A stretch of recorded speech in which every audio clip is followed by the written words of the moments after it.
Lalu apa yang didapat dari gelar perkara khusus kasus laporan dugaan ijazah palsu Presiden ke-7 Joko Widodo? Apakah proses ini memperjelas bukti tudingan yang dimiliki Roy Suryo CS atau justru sebaliknya? Dan bagaimana gelar perkara khusus akan mempengaruhi kelanjutan penanganan perkara? Kita ulas sore ini dengan tersangka kasus tudingan ijazah palsu Jokowi, Roy Suryo, dan ada juga pengacara Pak Jokowi, Rifai Kusumanegara di studio. Selamat sore semuanya. Sore Mbak semuanya. Ada juga Guru Besar Fakultas Hukum Universitas Jenderal Sudirman Purwokerto, Hipnu Nugroho. Prof. Hipnu, selamat petang. Selamat petang Mbak, selamat petang Mas Rudi. Ya. Saya ke Mas Roy dulu ya. Ya. Mas Roy, gelar perkara khususnya dikabulin, ijazahnya juga ditunjukin akhirnya. Anda mendapatkan fakta yang menguatkan tudingan Anda atau justru melemahkan? Sangat menguatkan. Karena makin banyak kebohongan yang terbongkar. Biar Pak Rifai ketawa dulu. Ya. Yang pertama adalah kebohongan Jokowi. Ya, ketika dia ditanya, Anda melaporkan apa? Oh, saya nggak melaporkan apa, yang saya laporkan cuma peristiwa. Kemarin selain yang disebut-sebut so call itu ijazah, yang maunya itu disebut ijazah, itu kita juga ditunjukkan juga LP, laporan polisi. Dan ternyata laporan polisi semenjak Jokowi tanggal 30 April itu udah jelas ada 6 pasal. Jadi selama ini terima kasih Pak Polisi yang kemudian bukan dari kami pasal 32-36 itu terbukti pasal itu dari Jokowi. Jadi sangat jahatnya dia menuduh dengan pasal 32-35. Kemudian yang paling penting adalah apa? Ditunjukkan, betul. Ditunjukkan tuh ya kayak dulu ketika misalnya ada keluarganya Jokowi waktu itu bahwa ini adiknya Iriana waktu itu bahwa ya hanya ditunjukkan gitu saja. Jadi kami itu jangankan memeriksa ya. Jadi ingat ya, bukan diperiksa. Kami hanya disuruh melihat. Karena untuk megang saja nggak boleh. Karena misalnya untuk melihat kertasnya ya, kita ngintip kertasnya itu benar nggak kertas tebal atau enggak itu nggak bisa. Jadi itu tetap ada di dalam map dan kemudian dari situ saja. Tapi saya dan Dr. Rismon sudah punya satu kesimpulan bahwa itu tetap 99,9% palsu. Oke, sebentar. Kalau Pak Rifai gimana? 99,99% palsu udah ditunjukin.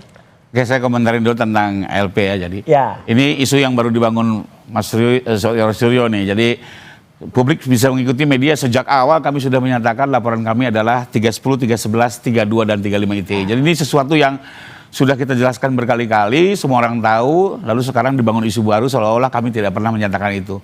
Silakan dicek di media. Ya, jadi kalau soal laporan clear, memang 32, 35 kami laporkan. Kenapa? Karena Pak Jokowi sendiri terheran-heran ada sekelompok orang melakukan atraksi IT, lalu menyatakan ijazah yang diyakininya asli menjadi palsu. Ini kan perlu dipertanggungjawabkan penggunaan IT ini. Gitu ya. Sesuatu yang asli menjadi palsu ini kan hebat sekali. Karena kita yakin kemajuan teknologi harusnya tidak untuk memutarbalikkan kebenaran. Karena itu kita minta diuji, diperiksa oleh penyidik. Dan pasalnya ada di 32 dan 35. Jadi ini sesuatu yang hanya isu baru yang dibangun. Kedua soal ijazah, kembali lagi. Sebenarnya kami sudah menduga ya, ditunjukkan pun pasti ribut lah gitu.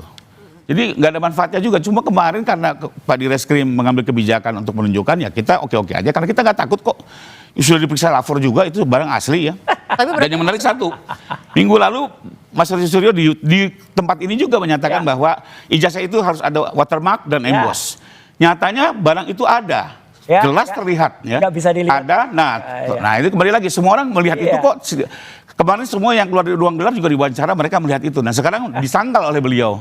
Kembali lagi, jadi sebenarnya kita niatnya baik, penunjukan, tapi kembali lagi kalau itikadnya buruk, ini selalu diputar balik, dibangun isu baru. Sehingga kalau buat kami adalah sudah tidak perlu lama-lama lagi, ajukan ke sidang, lakukan persidangan, semua terbuka, publik bisa melihat gitu ya. Tapi berarti maksudnya gelar perkara khusus kemarin tidak menguntungkan dari kubu Pak Rifai? Buat kami sih nggak ada persoalan, karena juga yang dilempar bukan isu yang menarik. Contoh Mbak, tahu-tahu mengajukan 3 ahli. Ya, buat apa didengar? Ajukan saja, diperiksakan, sudah dikasih haknya oleh penyidik. Silakan didengar. Ini menerangkan. Lalu kedua, membawa-bawa perkara di Mabes, membawa-bawa LP yang nggak diterima. Itu kan bukan konteks yang dibahas di situ gitu ya. Nggak ada ahli yang berani. Saya tadi melihat apa yang disampaikan itu bukan persoalan, bahkan ini hanya sekedar melambat-lambat, menunda-nunda penyidikan soalnya minta gelar gitu ya. Sehingga kemarin pun juga saya bilang ya sudah, kita sudah mengarah semua, ijazah sudah tunjukkan. Cara paling baik adalah selesaikan agar ada kepastian hukum. Oke. Kalau gitu tapi ini dibilang menunda-nunda loh. Enggak menunda. Ini jelas bahwa dengan melihat kemarin ya, saya ini tukang potret tuh bukan hanya dari tahun ini saja ya. Sudah semenjak, ya ini saya tunjukkan aja lah. Nih ya, sudah sejak tahun 95. Saya itu juara 1 fotografer nasional pada saat itu untuk ini menterinya waktu itu masih Pak Yud Afe. Jadi saya bisa tahu foto itu asli dicetak dari kertas warna atau foto itu reprinting lagi, dicetak ulang. Meski hanya melihat saja. Oh iya, kalau itu kelihatan lah. Caranya apa? Kertas foto yang itu disebut pas foto itu terlalu kontras. Dan kalau untuk 40 tahun usianya, karena ini kan disebut ijazah ini konon kan, itu kan disebut-sebut ijazah ini kan ini bukan ijazah yang kemarin ya, ini yang diupload oleh si Dian Sandi, kemudian dikoreksi, dipalsukan lagi oleh Andi Aswan, ya. Tapi kira-kira fotonya saja itu sangat kontras kemarin. Foto yang sangat kontras itu tidak bisa dihasilkan dengan apalagi dengan kualitas sudah 40 tahun lebih. Foto dari coba lihat ijazah-ijazah yang lain, teman-teman yang lain, itu pasti sudah memudar karena karena kualitas kimia. Kalau foto yang tidak memudar itu berarti cetakan baru. Itu satu. Yang kedua adalah juga tetap ada yang namanya garis ini. Ya, garis ini yang palsu juga ada nih yang diupload oleh Dian Sandi dan Andi Hasan Tual. Ini garis ini nggak mungkin tuh sebuah ijazah asli. Karena itu adalah printing, reprinting, sekali lagi reprinting. Okay. Dan logo ini harusnya emas. Kalau orang UGM asli tahu logo ini harusnya warna emas, dan kalau sudah berusia di atas 10-15 tahun, lihat semua ijazah rata-rata kemudian blobor itu artinya koyak gitu ya, atau melebar. Ini enggak kemarin. Anda melihat ada kejanggalan di situ. Kalau gitu kita ke Prof Hipnu dulu, Prof Hipnu. Tapi sebenarnya ketika gelar perkara khusus itu dilakukan, kemudian ijazahnya ditunjukkan kepada tersangka dan juga kubu dari pengacara, maknanya apa? Seberapa signifikan ini untuk membantu kasus? Ya, gelar perkara itu kan sebetulnya untuk memastikan suatu perkara itu berjalan sesuai dengan koridor hukum. Memastikan bahwa bukti itu bernilai dalam suatu nanti pembuktian. Memastikan tentang lokus deliktinya. Memastikan tentang tempus deliktinya. Semua memastikan sebelum dibangun suatu persidangan. Kan gitu, Mbak. Oleh karena itu sebagai bentuk ijazah itu juga dipastikan ada. Itu yang dilakukan kalau dalam perspektif polisi yang nanti dalam penuntut umum itu memang perspektif beliau kan gitu kan, perspektif yang membuktikan nanti dalam suatu persidangan lah. Mas Roy juga perspektif yang berbeda. Ini suatu sampai kiamat tidak ketemu ini Mas, agak ketemu lah, ketemunya nanti di persidangan. Disitulah nanti sebagai bentuk persiapan apa yang dilakukan oleh Polda Metro yang kemudian melimpahkan pada penuntut umum itu mempunyai kualifikasi nilai atau tidak kan itu. Yang sementara ini pasti diyakini mempunyai nilai. Tapi apakah itu nanti betul atau tidak, pembuktian di persidangan. Disitulah yang pasal 311, Mas Roy Suryo mau tidak mau harus diberikan kesempatan untuk membuktikan ijazah yang diberikan seperti apa. Karena ini berkait dengan alam fitnah, kan itu loh. Fitnah itu berkait dengan sesuatu yang tidak betul. Yang tidak betulnya di mana? Mudah-mudahan nanti di dalam pembuktian itu ada suatu egaliter. Karena ini pembuktian forensik yang kita orang hukum tidak tahu. Forensik itu adalah ilmu pengetahuan untuk membantu membuktikan. Nah, disitulah nanti hakim harus melihat suatu luas tentang antara bukti satu, bukti yang lain, antara satu-satu dengan yang lain. Disitulah nanti suatu persidangan akan terlihat seperti yang kita harapkan. Kalau ke persidangan, berarti kan bukti yang dikantongi polisi juga sudah cukup. Kalau dari Pak Rifai sudah cukup apa belum? Siap apa enggak kalau dibawa ke pengadilan? Tapi sebentar dulu Pak Rifai. Kita akan lanjut lagi usai jeda, tetap bersama kami di Kompas TV. Masih bersama kami ada Mas Roy Suryo, Pak Rifai, dan Prof Hipnu di Kompas Petang. Saya lanjut lagi ke Pak Rifai. Pak Rifai, tadi kalau kata Prof Hipnu, ini udah gelar perkara khusus, narasinya nggak akan beres-beres. Nah, kalau dari Anda gimana? Ini akan mendorong cepet-cepet aja deh ke pengadilan apa gimana? Menurut saya biar ada kepastian dan diselesaikan di forum yang tepat ya ke pengadilan. Karena kembali lagi kalau ini terus dibiarkan ya isunya loncat-loncat terus. Kita ingat di awal, Mas Suryo kan mempersoalkan tanda tangan rektor diduga palsu, jenis huruf, bahkan itu punya Dulmatno. Sekarang isu ini udah hilang, berubah terus berganti-ganti. Kemarin isunya ada emboss, ya ada lagi apa namanya watermark, sudah ada, ternyata loncat lagi. Makin sekarang kan? Ketajaman foto gitu ya. Jadi Pak Roy seolah-olah ilmu segala apa ahli segalanya. Tapi kan kemarin kalau diikuti terus kan nggak selesai, Pak. Tapi kalau menuju sampai pengadilan masih mendorong. Poslapor sudah bekerja profesional. Ini ijazah ini dibandingkan dengan ijazah-ijazah lainnya. Apalagi skripsi itu sudah dibandingkan juga dengan fakultas-fakultas lain. Jadi biarlah ini semua justru dibuka nanti oleh jaksa. Apa saja alat bukti yang dimiliki, bagaimana administrasi pemilihan Pak Jokowi ya. Karena kami yakini kebenaran adalah kebenaran dan tidak bisa diputar balik dengan rekayasa IT maupun narasi yang dibangun di era post truth. Tapi akan masih mendorong, ini status tersangka tapi masih belum tahan, akan masih mendorong ke arah sana nggak? Oh kalau Pak Jokowi nggak penting soal upaya paksa ya. Artinya kalau kami lebih penting adalah agar soal apa namanya ijazah ini clean and clear ya. Kalau istilah beliau loud and clear ya. Kedua, nama baik Pak Jokowi dipilihkan. Nah, kalau Mas Roy gimana? Kalau kata Prof Hipnu nggak akan beres-beres meskipun udah gelar. Iya harus beres. Yang jelas apa? Bukan kalau Pak Rifai mengatakan bergeser. Enggak bergeser. Semua tetap sama, konsisten. Bahkan makin jelas kebohongannya. Ya udah jelas kemarin terungkap lagi pas fotonya ya gitu. Dan kemudian kalau orang mengatakan itu emboss kelihatan. Enggak. Embos itu harus diperiksa dengan misalnya diperiksa apakah dia benar-benar embos. Karena gini, kita sekarang sering lihat ada wallpaper misalnya, ada tegel, itu kelihatannya embos, tapi ternyata setelah dipegang dia rata. Itu karena apa? Karena permainan grafis. Nah itu kemarin juga bisa hanya permainan yakin grafis. di pengadilan nanti akan bisa dibuktikan kalau... Harus dibuktikan karena misalnya nanti harus kita boleh benar-benar memegang, merasakan, kemudian juga menerang dan harus bisa membalik. Kalau dibalik nanti akan kelihatan. Nah ini, apakah logo emasnya itu blobor atau enggak? Dan ada satu lagi, saya memang tidak semua saya buka. Karena kalau saya buka semua, nanti semua diikutin. Dulu juga mungkin belum ada tuh watermark, belum ada embosnya. Terus begitu kita ngomong watermark embos, tambahin.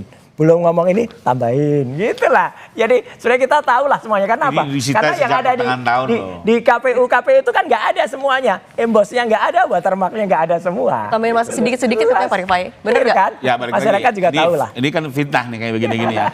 Kemarin sudah dijelaskan bahwa ini sudah disita sejak pertengahan tahun dan ada izin pengadilan. Ini juga menarik. Bagaimana mungkin tahu-tahu ini ditambah-tambah hanya gara-gara minggu kemarin beliau bicara itu. Ya mungkin teman-teman polisi bisa tahu sendiri lah. Mereka yang nyimpan ini menyita. Justru ini, soal disita ini menarik Pak. Merekayasa nih. Disita tanggal 23 Juli. Tapi Oktober ada orang namanya Budiari. Ya itu bilang di Solo. Saya lihat barusan ditunjukkan. Katanya Juli disita. Kok Oktober barusan ditunjukkan? Itu kan bohong banget tuh Budiari sama Damanik. Terus kemudian tanggal 23 November dan 19 November di salah satu TV lain, orang namanya Andi Aswan dengan kebohongannya menunjukkan saya barusan scan ijazah asli. Lah kalau barusan scan tuh berarti sebelum nggak mungkin sebelum Juli kan? Karena berarti apa? Kemarin saya tanya polisi, apakah dari tanggal 23 Juli itu segel dibuka dan diberikan kepada orang lain? Enggak. Nah berarti kalau tidak, berarti banyak orang berbohong juga. Jadi ini kan makin muncul kebohongan-kebohongan baru yang dan saya berterima kasih sekali terhadap Polda Metro Jaya, terhadap KIP dan semua, karena semua akan terbongkar dan semua akan dibongkar dan memang sebelum disidang nanti orang juga udah tahu kok ujungnya apa, karena ujungnya ijazahnya tetap palsu. Nah, kalau gitu Prof Hipnu, tapi menjelaskan tahapannya ketika sudah gelar perkara khusus menuju ke persidangan, seberapa jauh lagi sebenarnya tahapannya? Apalagi yang masih harus dilakukan polisi sebelum nyampe persidangan? Ya, ini kan sebetulnya kan pembuktian itu sebagai bukti tambahan atas 311 fitnah tadi, Mbak. Ya. Tapi 311 ini kan terkait suatu tindak pidana pencemaran baik, kemudian upload IT, kemudian dan sebagainya, rentetannya kan seperti itu. Tadi subjek awalnya kan seperti itu. Nah, oleh karena itu dalam seperti ini nanti tantangan yang paling berat adalah majelis hakim melihat sejauh mana tentang digital forensik yang dibuktikan pada kedua pihak. Karena ini ilmu-ilmu lain.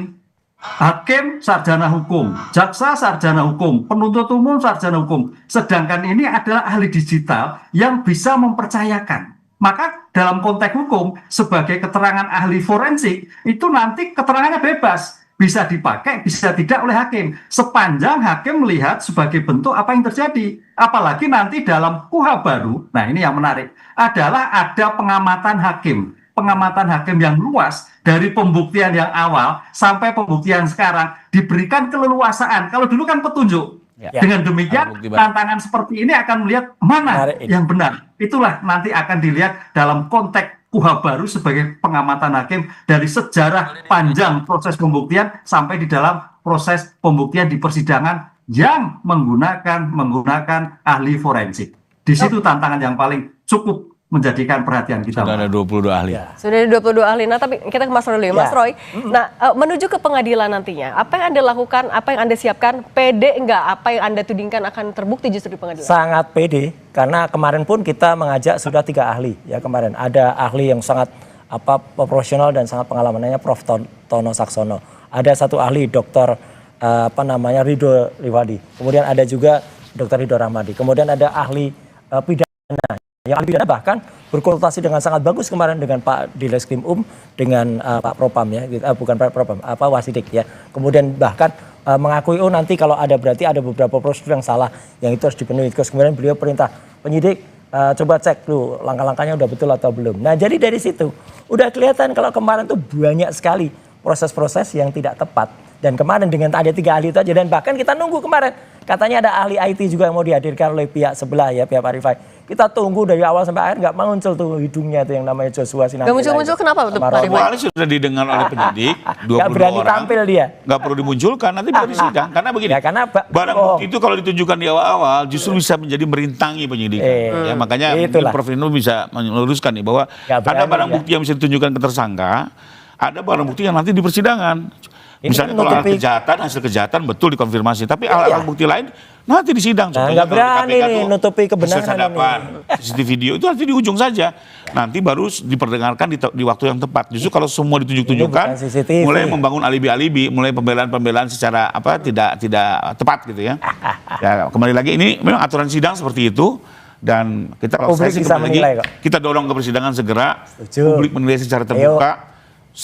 Ahli forensik akan membahas terkait dengan apakah rekayasa IT yang dilakukan oleh Bang Roy Suryo dan kawan-kawan ini benar adanya, apakah betul aplikasi itu bisa menyatakan ijazah Jokowi menjadi punya Nurtanto, itu kan harus dipertanggungjawabkan kan gitu kan. Ini menarik soalnya, ilmu baru nih. Harus rubah langsung. Sebenarnya Pak Nurtanto sendiri sudah didengar keterangannya, menyatakan itu bukan jasa saya gitu ya. Oke, tapi kalau melihat dari memang bukan di saya, tidak mendahului wajahnya, monggo nanti kita lihat ke sana. Tapi kalau melihat penyidikan sudah dilakukan sejauh ini, Anda meyakini proses yang dilakukan polisi akan bisa menguntungkan Anda juga? Membuktikan. Saya lihat mereka sudah bekerja sangat profesional ya, dengan saksi di atas 100, bukti surat sampai dengan 700, ahli 22, menurut saya sudah cukup ya. Sekarang ini hanya tinggal memberikan kesempatan tersangka mengajukan ahli-ahlinya. Kenapa? Nanti semuanya akan dihadirkan di sidang, didengar oleh para hakim, didengar oleh masyarakat, dan nanti hakim mengambil keputusan. Masyarakat bisa tahu kan, ribet banget untuk satu ijazah palsu aja. Dua-duanya pede. Mas Roy juga masih pede berarti ya? Sangat pede kalau memang benar ya, cukup satu ahli, satu bukti, satu barang, sudah. Ini kan sampai ratusan. Ini kan menunjukkan kalau mereka tuh nggak pede menghasilkan itu. Kalau nggak kan cukup. Ngapain harus ratusan? Dalam hukum minimal bukti. Melakukan apa ya? Melakukan penganiayaan justru, atau melakukan orang-orang justru harus menyerahkan orang-orang yang nggak salah ini. Kemudian harus disita ijazahnya, disita skripsinya. Ini kan orang satu ini kan memang bikin susah rakyat ya. Udahlah, udah jadi presiden bikin susah, udah pensiun aja bikin susah rakyat ini satu. Tapi berarti kalau penyidikan polisi juga Anda yakin akan bisa ya, makanya masyarakat harus mengawasi bagaimana polisi ini kemudian bertindak baik, dan ada komisi untuk percepatan reformasi kepolisian. Silakan Anda bekerja, tertibkan kalau memang langkah-langkahnya ada yang nggak benar. Satu lagi Mbak, kalau ada kepastian juga mungkin banyak pihak yang selama ini dikorbankan akan mendapat kepastian. Kita lihat UGM bagaimana diuyak-uyak. KPU juga diuyak-uyak. Oh enggak lah, itu semua benar. Ya kalau memang jujur nggak merasa diuyak. Mabes Polri diuyak-uyak gitu ya.